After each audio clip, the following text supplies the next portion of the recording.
Are you ready? యేసు వైపు చూసి ఏడవకండి, యేసయ్యను చూసి ఏడవకండి. లూకా సువార్త 23:28 నాతో పాటు దయచేసి అందరు చెప్పండి.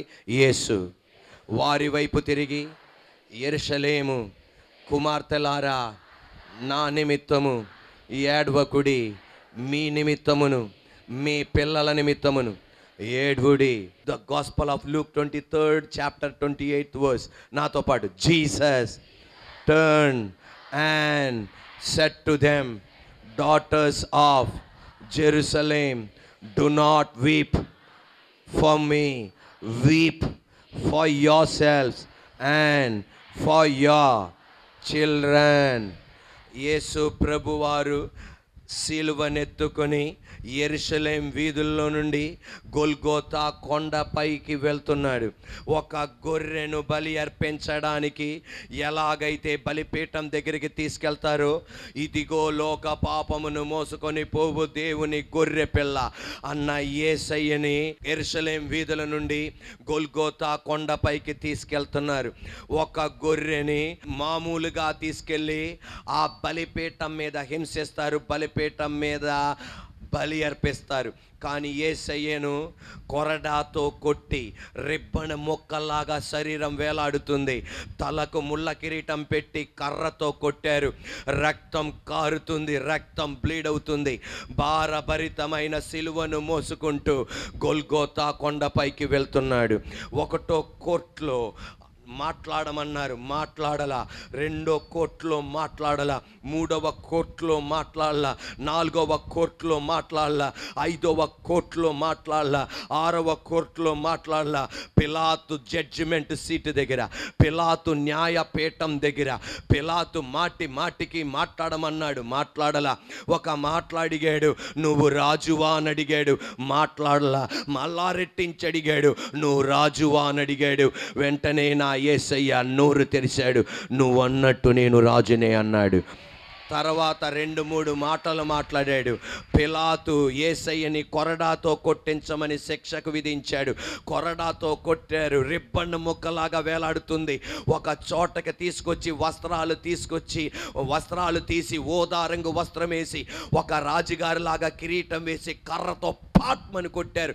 రక్తం కారుతుంది, రక్తం బ్లీడ్ అవుతుంది. ఇప్పుడు సిలువ మోసుకొని వెళ్తున్నారు. కాలుతో తోస్తున్నారు, పిడికిలతో బిగించి గుద్దుతున్నారు, రోమాలు పెరుగుతున్నారు, ఎగతాళి చేస్తున్నారు, చాచి ముఖం మీద కొడుతున్నారు. ఏమీ మాట్లాడలా. ఇంత వేదనలో ఏమీ మాట్లాడకుండా కొన్ని గంటల నుండి, కొన్ని నిమిషాల నుండి, కొన్ని గంటల నుండి సిలువ మోస్తుండగా కన్నీరు కారుస్తున్న కొంతమంది స్త్రీలు ఏడుస్తున్న యెరూషలేం కుమార్తెలను వైపు చూసి యేసయ్య నోరు తెరుస్తున్నాడు. మీరు నా కొరకు ఏడవకండి, మీ కొరకు ఏడవండి, మీ కుమార్తెల కొరకు ఏడవండి. ఇంతసేపు మాట్లాడని, ఇంత వేదన గుండా వెళ్తుండగా, ఇంత టార్చర్ గుండా వెళ్తుండగా యేసయ్య మాట్లాడుతున్నాడు. ఎవరితో మాట్లాడుతున్నాడు తెలుసా? కన్నీరు కార్చే వాళ్ళతో మాట్లాడుతున్నాడు, దుఃఖపడే వాళ్ళతో మాట్లాడుతున్నాడు. ఈ రోజున ఎవరితో మాట్లాడకపోయినా వేదనతో ఉండే నీతో మాట్లాడేవాడు ఆయన, కన్నీరుతో ఉండే నీతో మాట్లాడేవాడు ఆయన. ఇప్పుడు ఆమేననాలి. నీ ఏడుపు చూసి దాటి వెళ్ళిపోయేవాడు కాదు. నీ బంధువులు దాటి వెళ్ళిపోతున్నట్లుగా, మీ పాస్టర్ గారు దాటి వెళ్ళిపోతున్నట్లుగా, మీ అక్క చెల్లెలు దాటి వెళ్ళిపోతున్నట్లుగా, మీ అన్న తమ్ముడు దాటి వెళ్తున్నట్లుగా దాటి వెళ్ళేవాడు కాదు. నీ కొరకు సమయాన్ని కేటాయించేవాడు. అసలు యేసయ్య వాళ్ళతో మాట్లాడకూడదు, యేసయ్య వాళ్ళతో మాట్లాడకూడదు. ఎందుకని? అంత వేదన గుండా వెళ్తున్నాడు, అంత దుఃఖం కూడా వెళ్తున్నాడు. వీరు చేసిన పనికి అలగాలి. ఎవరు చేసిన పనికి? యూదులు చేసిన పనికి అలగాలి. అప్పుడప్పుడు భార్యాభర్తలు అలుగుతుంటారు. భర్త భార్య మీద అలుగుతాడు. ఎందుకని? భర్తకు నచ్చినట్లు భార్య చేయలేదు గనక. భార్య భర్త మీద అలుగుతుంది. ఎందుకని? భార్యకి నచ్చినట్లు భర్త చేయలేదు గనక. పిల్లలు తల్లిదండ్రుల మీద అలుగుతారు, తల్లిదండ్రులు పిల్లల మీద అలుగుతారు, విశ్వాసులు అలుగుతారు, దైవజనులు అలుగుతారు. ఎందుకని? వారికి నచ్చింది చేయలేదు గనక. మీకు తెలుసా, నువ్వు నేను సోమవారం నుండి శనివారం వరకు ఎన్నెన్ని మాటలు అంటామో దేవుణ్ణి రకరకాలుగా దూషిస్తాం, రకరకాల మాటలన్నీ పలుకుతాం. కానీ నన్ను చూసి ఏం చేయాలి? ఆయన అలగాలి. ఆయనకి నచ్చలేనిది నువ్వు చేస్తున్నావు, ఆయనకి నచ్చలేని మాటలు మాట్లాడుతున్నావు, నచ్చలేనిది నేను చూస్తున్నా. మీకు తెలుసా, ఆయన మన మీద అలగాలి. కానీ నువ్వు గృహకూటానికి వస్తుండగా, శుక్రవారం ఆరాధనకు వస్తుండగా, ఆదివారం ఆరాధనకు వస్తుండగా నా దేవుడు నీతో మాట్లాడుతున్నాడు. ఆయన అంత ప్రేమ మూర్తి ఆయన. ఎందుకు తెలుసా? మనుషుడు రొట్టె వలన మాత్రము కాదు గాని దేవుని నోట నుండి వచ్చు ప్రతి మాట వలన జీవించును. నీ వాక్యమే, కీర్తన 119:50, నీ వాక్యమే నన్ను బతికించును, బాధలలో నెమ్మది కలుగజేయును. కీర్తన 107:20, ఆయన తన వాక్కును పంపి వారిని బాగు చేసెను, వారు పడిన గుంటలో నుండి వాళ్ళని లేపెను. నీలాగే భర్తలాగే అలిగుంటే, భార్యలాగే అలిగుంటే, నీ స్నేహితుడు అలిగినట్టు అలిగుంటే మరలా నెక్స్ట్ వారం కల్లా నువ్వు కనబడవేమో అని, నువ్వు మరణిస్తావేమో అని అలగకుండా నీతో ప్రతిరోజు మాట్లాడుతున్నాడు. అంత ప్రేమ మూర్తి ఆయన. యేసయ్య అలగట్ల వాళ్ళతో మాట్లాడుతున్నాడు. సిలువ మోసుకొని వెళ్తుండగా యేసయ్య యెరూషలేము కుమార్తెలు అంటున్నాడు, నా కొరకు ఏడవకండి, మీరు కొరకు ఏడవండి, మీ పిల్లల కొరకు ఏడవండి. ఎందుకు ఆ మాట చెప్తున్నాడు? పిలాతు ఏమని చెప్పాడు తెలుసా? యేసయ్యలో ఏ నేరం నాకు కనబడట్లా, ఏ దోషము కనబడట్లా. ఇన్ని కోర్టుకు తీసుకెళ్ళిన ప్రతి కోర్టులో ఉండి వచ్చిన న్యాయ విధి ఏంటి తెలుసా?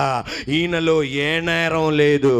పిలాతు అన్నాడు, ఏ కోణములో చూసినా శిక్ష విధించడానికి ఏ నేరము లేదు.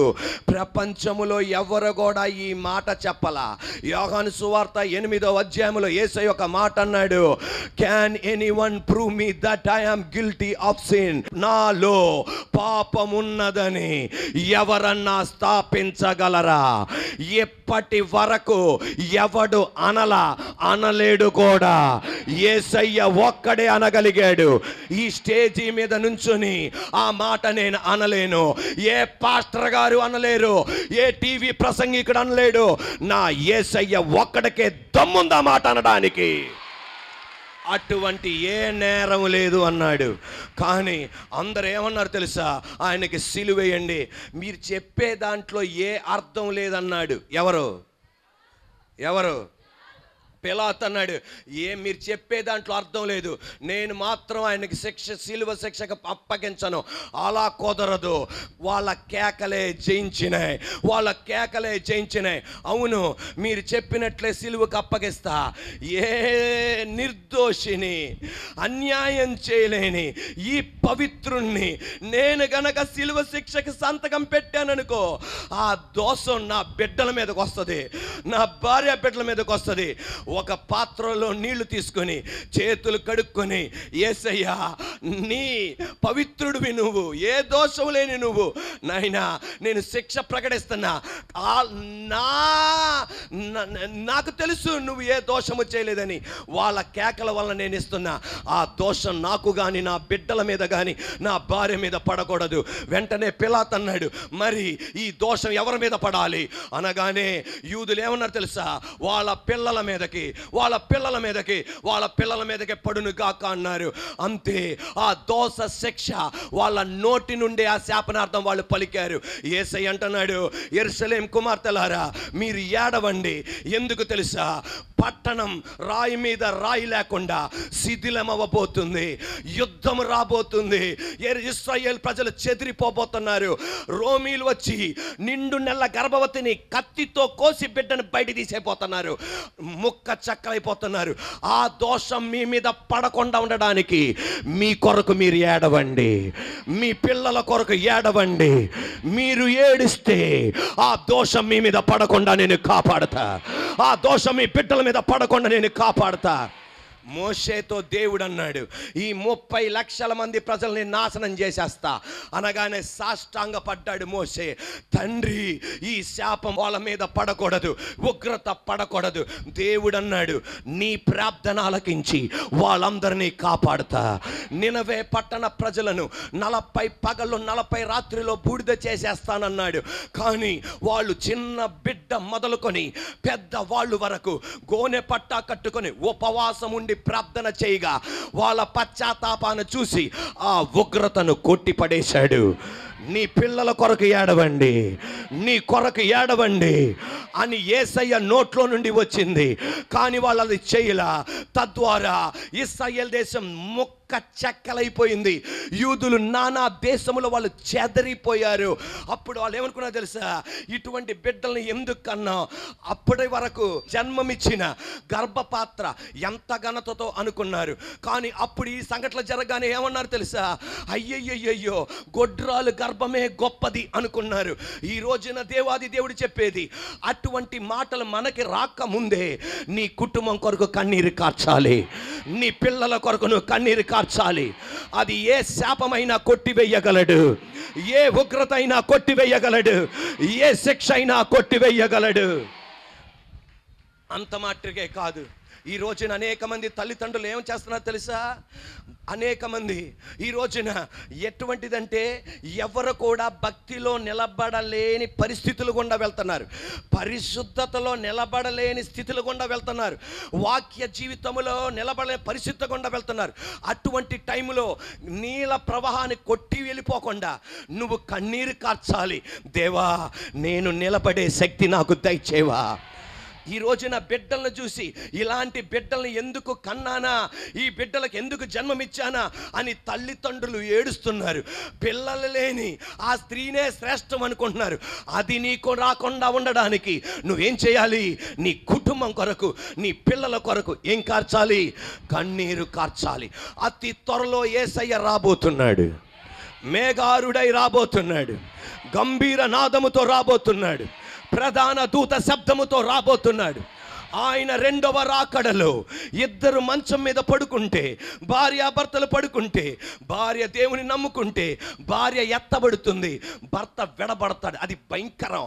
భర్త నమ్ముకుంటే భార్య విడబడుతుంది, భర్త దేవుని రాజ్యంలోని చేర్చబడతారు. అతి భయంకరం. పిల్లలు నమ్ముకుంటే భర్త అమ్మా నాన్న విడబడతారు, పిల్లలు దేవుని రాజ్యములో ఆయన రాజ్యములో ఉంటారు. అమ్మా నాన్నలు నమ్ముకుని పిల్లలు నమ్ముకోకపోతే పిల్లలు విడవబడతారు, తల్లిదండ్రులు దేవుని రాజ్యంలో చేర్చబడతారు. గుండెలు కొట్టుకుంటారు, చెట్లలో దాక్కుంటారు, చెట్ల పొదల్లో దాక్కుంటారు, మరణం కోసం పరిగెత్తుతారు. అటువంటి టైం రాకముందే నీ కుటుంబం కొరకు ఏడవాలి, నీ పిల్లల కొరకు ఏడవాలి. యేసయ్య అన్నాడు, సిలువ మోసుకొని వెళ్తుండగా యేసయ్య అంటున్నాడు, నా కొరకు ఏడవకండి, మీ కొరకు ఏడవండి, మీ పిల్లల కొరకు ఏడవండి. ఎందుకు తెలుసా? యేసయ్య అనేది నా గురి, నా గమ్యం సిలువ మరణం, నా గురి కొరడా దెబ్బలు, నా గురి గాయాలు, నా గురి మీ కొరకు మరణించటం, నా గురి మీ కొరకు కొరడా దెబ్బలు తినటం, నా గురి మీ కొరకు గొల్గోతా కొండపైకి వెళ్ళటం. మీరు నా కొరకు ఏడవక్కర్లా, మీ కుటుంబం కొరకు ఏడవండి, మీ పిల్లల కొరకు ఏడవండి. ఎందుకు తెలుసా? యెరూషలేము నుండి గొల్గోతా కొండ దాకా సిలువ మోసుకొని వెళ్తున్నాడు. సాతానుగాడి తలను చితక కొట్టడానికి, మీరు ఏడవడానికి కాదు, మీరు జాలిపడడానికి కాదు. ఎందుకు తెలుసా? గొల్గోతా కొండపైకి, యెరూషలేము నుండి గొల్గోతా కొండపైకి ఈ సిలువ మనం తీసుకెళ్తుంది పాపపు శక్తిని ఓడించడానికి. యేసు రక్తం ప్రతి పాపం నుండి పవిత్రులుగా చేయడానికి. 1 యోహాను 1:7 యేసు రక్తం ప్రతి పాపని పవిత్రులుగా చేయడానికి. యేసయ్య ఎందుకు తెలుసా గొల్గోతా కొండకెళ్తుంది? మరణాన్ని జయించడానికి. ఇప్పుడు ఆమేననాలి. మరణపు ముళ్ళును విర్రగా కొట్టడానికి, నువ్వు చెయ్యలేనిది ఆయన చేసి చూపెట్టడానికి, ఆయన చూసి ఏడవడానికి కాదు, ఈ విజయం నువ్వు కూడా పొందుకోవడానికి.